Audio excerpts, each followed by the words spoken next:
श्रीपादराजं शरणं प्रपद्ये श्रीपादराजं शरणं प्रपद्ये श्रीपादराजं शरणं प्रपद्ये। श्रीपाद श्रीवल्लभ लीलामृत भाग 4 अध्याय 9। बाळ श्रीपादांच्या दुग्ध समस्येचे निराकरण आणि श्रीपाद हे श्रीदत्त असल्याची पंचमहाभूतांकडून साक्ष। श्रीपाद प्रभूंच्या जन्मापासूनच त्यांना पुरेसे दूध मिळत नसे। सुमती महाराणी बाळास पुरेसे स्तनपान करू शकत नव्हती। त्यांच्या घरी एक गाय होती, परंतु ती त्यांच्या घरी असलेल्या काळाग्नी शमन दत्ताच्या नैवेद्यास पुरेल एवढेच दूध देत असे, बाकीचे आपल्या वासरास पाजवीत असे। आपण आपल्या दिव्य आणि अपूर्व शिशूस पुरेसे दूध देऊ शकत नाही, या विचाराने त्या सच्छील माता पित्यास वाईट वाटे। व्यंकटप्पय्या आणि नरसिंह वर्मा यांनी भरपूर दूध देणारी गाय अप्पलराज यांना देण्याचा प्रयत्न केला, परंतु ते सर्व प्रयत्न व्यर्थ झाले, कारण दान स्वीकार न करण्याचे अप्पलराजांचे व्रत होते। या समस्येचे निराकरण करण्यासाठी श्री श्रेष्ठी बापनाथ चारुलू यांच्याकडे आले। त्यांनी एक शुभलक्षणी गाय अप्पलराज शर्मांना देण्याचा आपला मानस त्यांना सांगितला। श्री बापनाचार्युलूंनी ती गाय आणून त्यांच्या गोठ्यात बांधण्यास श्रेष्ठींना सांगितले। बापनाचार्युलूंनी ती गाय जावयास गोदान देण्याचा प्रयत्न केला, परंतु ते गोदान अप्पलराजांनी नाकारले। याच वेळी हिमालयातील स्वतोपथ या गावातून श्री सच्चिदानंद नावाचे एक महात्मा पिठापुरी आले। ते कैवल्य शृंगी येथे असलेल्या श्री विश्वेश्वर प्रभूंचे शिष्य होते। श्री विश्वेश्वर प्रभू स्वतः पिठिकापुरी श्रीपाद श्रीवल्लभ रूपाने असून त्यांच्या बाल्यरूपाचे दर्शन घेऊन कृतार्थ व्हावे असा आदेश श्री सच्चिदानंदांना झाला होता। त्यानुसार ते पिठिकापुरी आले होते। बापनाचार्युलूंनी त्यांचे उत्तम प्रकारे स्वागत केले। त्यांच्या पुढे बाळ श्रीपादाच्या दुग्धाची समस्या आली, तेव्हा त्यांनी ठामपणे सांगितले की अप्पलराज शर्मांनी गोदान घेतले पाहिजे। श्रीपाद श्रीवल्लभ साक्षात दत्तप्रभू असून व्यर्थ असलेल्या नियमांच्या बंधनात पडून त्यांना गोक्षीर अर्पण करण्याचे महद्भाग्य हातून दौडू नये। ब्राह्मण सभेने श्रीपाद श्रीवल्लभ श्री दत्त असल्याचा पुरावा मागितला। श्री सच्चिदानंदांनी तुम्हास पंचमहाभूतांची साक्ष देतो असे ब्राह्मणांसमोर सभेत सांगितले। यानुसार यज्ञ प्रारंभ झाला आणि त्याच वेळी भूमातेने साक्ष दिली। ती म्हणाली, श्रीपाद श्रीवल्लभ श्री दत्त असल्या कारणाने श्री अप्पलराज यांनी गोदान स्वीकारावे। श्वशुरापासून जावयास प्रीतीपूर्वक दिलेली वस्तू दान होत नाही। यज्ञ प्रारंभ झाल्यानंतर यज्ञस्थळ सोडून इतर स्थळी पाऊस पडत होता, ही दुसरी साक्ष होती। यज्ञातील हवीरभाग घेण्यास प्रत्यक्ष अग्निदेव आले आणि गोदान घेण्यास काही दोष नाही असे त्यांनी सांगितले, ही तिसरी साक्ष होती। यज्ञ मंडपाव्यतिरिक्त इतर स्थानी वायुदेवाने आपला प्रताप दाखविला होता, ही चौथी साक्ष होती। याच वेळी आकाशातून दिव्य वाणी झाली की श्रीपाद साक्षात श्री दत्त आहेत, ही पाचवी साक्ष होती। पंचभूतांनी साक्ष दिल्यानंतर पिठापूरची ब्राह्मण सभा मौन झाली आणि अप्पलराज यांनी गोदानाचा स्वीकार केला। अशा प्रकारे बालक श्रीपादाच्या दुग्ध समस्येचे निराकरण झाले, त्यामुळे सर्वजणच आनंदी झाले। येथे अध्याय 9 संपन्न झाला। श्रीपादराजं शरणं प्रपद्ये। अध्याय 10। बालक श्रीपादांनी मोठ्या लीलेने आपल्या पित्यास ऋणमुक्त केले। पिठिकापुरम नगरीत सुब्बय्या श्रेष्ठी नावाचे एक वैश्य ग्रस्त राहत होते। त्यांचे वाण्याचे दुकान होते। एकदा अप्पलराज शर्मा यांच्या घरी आईनविल्ली या गावाहून बरेच पाहुणे आले होते। त्यांच्या भोजनाची व्यवस्था करण्यासाठी त्यांच्याजवळ पुरेसे धन नव्हते। ते दानाचा स्वीकार करीत नसत। श्री व्यंकटप्पय्या श्रेष्ठींच्या घरी करीत असलेल्या पौरोहित्याबद्दल मिळणारे धन कसाबसा त्यांचा उदरनिर्वाह करण्यापुरते असे। नाईलाजास्तव अप्पलराज शर्मांनी सुब्बय्याच्या दुकानातून 1 वराह एवढ्या किमतीचे धान्य उधार नेले। बंधुगण परत गेल्यानंतर ही रक्कम परत करावी असे सुब्बय्यांनी अप्पलराज शर्मांना बजावले होते। परंतु शर्मा त्यांचे देणे देऊ शकले नाहीत आणि सुब्बय्याने त्या 1 वराह रकमेवर चक्री व्याज लावून खोटे हिशेब दाखवून 10 वराह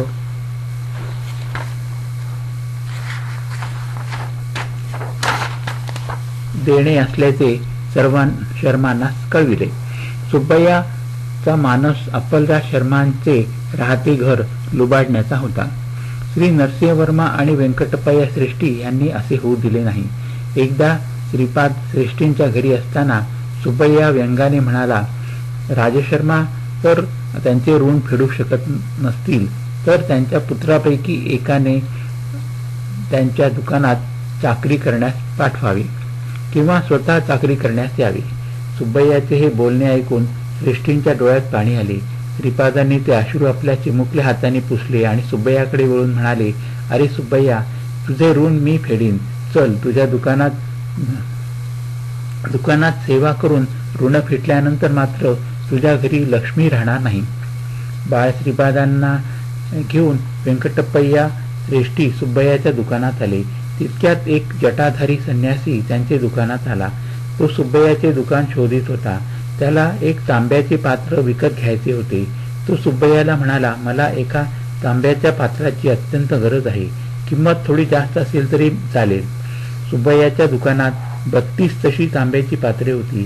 परंतु तो खोटेच म्हणाला, माझ्याकडे एकच पात्र शिल्लक आहे. त्याला 10 वराह देऊ शकत असल्यास तुला मी ते देईन. तो संन्यासी चटकन कबूल झाला.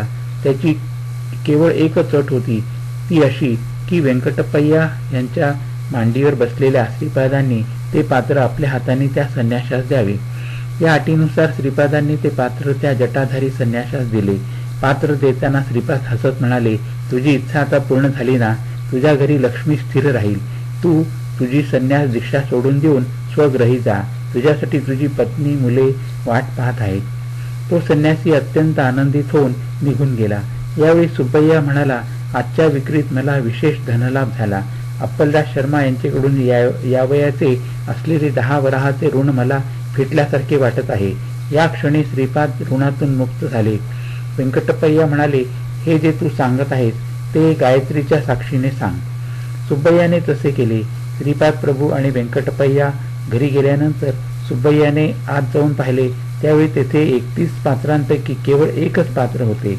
श्रीपाद प्रभूंच्या लीला अनाकलनीय, अगम्य आणि अचिंत्य होत्या.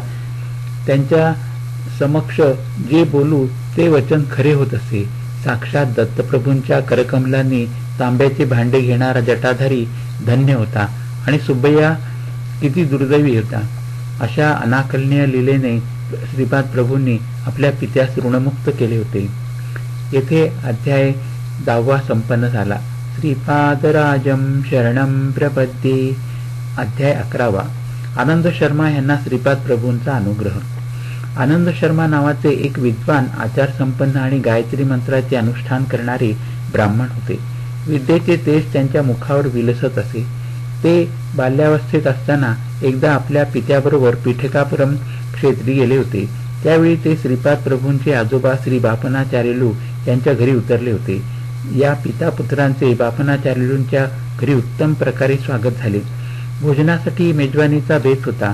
यावेळी श्रीपाद प्रभूंचे वय 5 वर्षाहून थोडे कमीच होते. सुकोमल लहान वयाचा तो दिव्य बालक तेजस्वी, सुंदर, अजानबाहू आणि नेत्रद्वयात अत्यंत प्रेम करुणा भरून असलेला असा होता. त्याचे वर्णन करता करता वेद सुद्धा थकले होते. अशा या दिव्य बालकाला आनंद शर्मांनी चरण स्पर्श करून नमस्कार केला. त्यावेळी श्रीपादांनी आपला वरद हस्त आनंद शर्माच्या शिरावर ठेवला आणि म्हणाले, जन्म जन्मांतरापासून माझा अनुग्रह तुझ्यावर आहे. पुढील जन्मी तू अवधूत होशील आणि तुझे नाव व्यंकय्या असे असेल. दुष्काळ पडला असताना पाऊस पाडण्याचे सामर्थ्य तुला प्राप्त होईल. तसेच सांसारिक लोकांचे कष्ट क्लेश दूर करण्याची सिद्धी सुद्धा तुला प्राप्त होईल. असा दिव्य आशीर्वाद प्राप्त करून आनंद शर्मा कृतकृत्य झाले.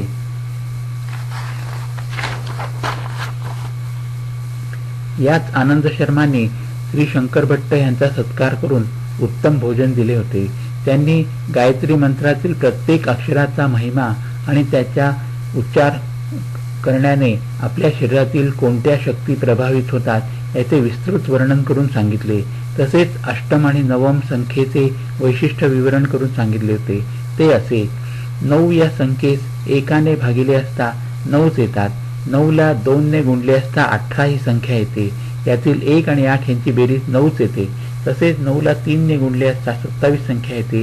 यातील 2 आणि 7 यांची बेरीज केली असता 9च येते. अशा प्रकारे कोणत्याही संख्येने 9ला गुणले असता येणाऱ्या संख्येच्या आकड्यांची बेरीज केली असता 9 हीच संख्या येते. यामुळे 9 ही संख्या ब्रह्मतत्व सुचविते. याचप्रमाणे 8 ही संख्या माया स्वरूप आहे. या संख्येचे वैशिष्ट्य असे की 8ला 1ने गुणले असता 8 येतात. 8ला 2ने गुणल्यास 16 येतात. यातील 1 आणि 6 मिसळल्यास 7 येतात. हे 8 पेक्षा कमी आहेत.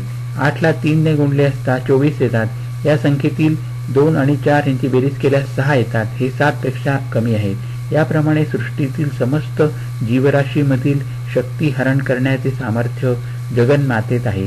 अशा प्रकारे आनंद शर्मांनी अनेक माहितीपूर्ण गोष्टी श्री शंकर भट्टांना सांगितल्या होत्या.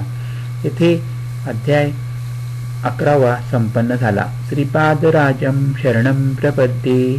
अध्याय 12वा. श्री दत्तानंद स्वामींना श्रीपाद प्रभूंचा कृपाप्रसाद. श्री दत्तानंद स्वामी एक महान दत्तभक्त होते. त्यांना बालपणी स्पष्ट बोलता येत नसे. शब्द तोतरे येत. त्यामुळे मित्रमंडळी त्यांची थट्टा करीत असत. त्यांना एक अनामिक आजार झाला होता. 5 वर्षापासून तो वाढू लागला होता. 1 वर्ष लोटल्यानंतर 10 वर्षे उलटल्याप्रमाणे त्यांच्या शरीरात बदल होत होता. ज्यावेळी ते 10 वर्षाचे झाले त्यावेळी त्यांच्या शरीरात 50 वर्षे झाल्यासारखी लक्षणे दिसू लागली होती. त्यावेळी बापनाचार्युलू पिठिकापुरात यज्ञ करीत होते. त्या यज्ञासाठी श्री दत्तानंद स्वामींच्या वडिलांनी त्यांना पिठिकापुरात नेले.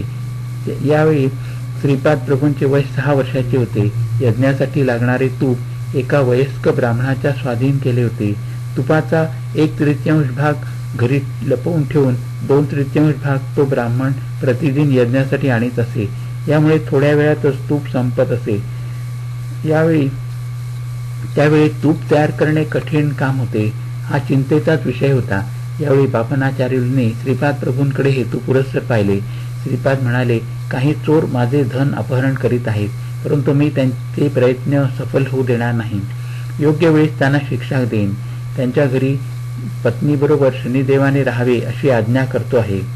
एवढे बोलून श्रीपादांनी त्या वृद्ध ब्राह्मणास बोलावून एका ताडपत्रीवर असे लिहून दिले: आई गंगामाते, यज्ञाच्या निर्वाहासाठी लागणारे धृत द्यावे. तुझी बाकी माझे आजोबा व्यंकटपय्या देऊन टाकतील. ही श्रीपादांची आज्ञा आहे. हे पत्र त्यांनी श्रेष्ठींना दाखविले. त्यांनी ते मान्य केले. त्या वृद्ध ब्राह्मणासमवेत 4 अन्य ब्राह्मण पादगया तीर्थावर गेले.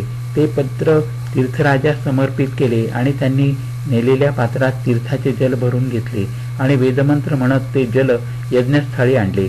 जल आणीत असताना सर्वांच्या समक्ष त्या जलाचे तूप झाले. त्या धृताच्या आहुतीने यज्ञाची सांगता झाली. सर्वजण आनंदित झाले. वचनाप्रमाणे श्रेष्ठींनी त्या पात्रात तूप भरून गया तीर्थास समर्पित केले. धृत ओतत असतानाच त्याचे पाण्यात रूपांतर झाले होते. दत्तानंदांच्या पित्याने आपल्या पुत्राच्या व्याधीबद्दल श्रीपाद प्रभूंना सांगितले. ते म्हणाले, थोडा वेळ थांबा, रोगाचे निवारण होईल, तोतरेपणा निघून जाईल. एक घर जळणार आहे. प्रभूंची वचने अनाकलनीय होती. त्याच वेळी तो वृद्ध ब्राह्मण तेथे आला. तूप चोरल्यामुळे काही हानी झाली की काय हे पाहण्यासाठी तो आला होता. श्रीपाद प्रभू त्यास म्हणाले, आजोबा, परमपवित्र अशा यज्ञासाठी जमविलेले तूप एका धूर्त चोराने चोरून नेले.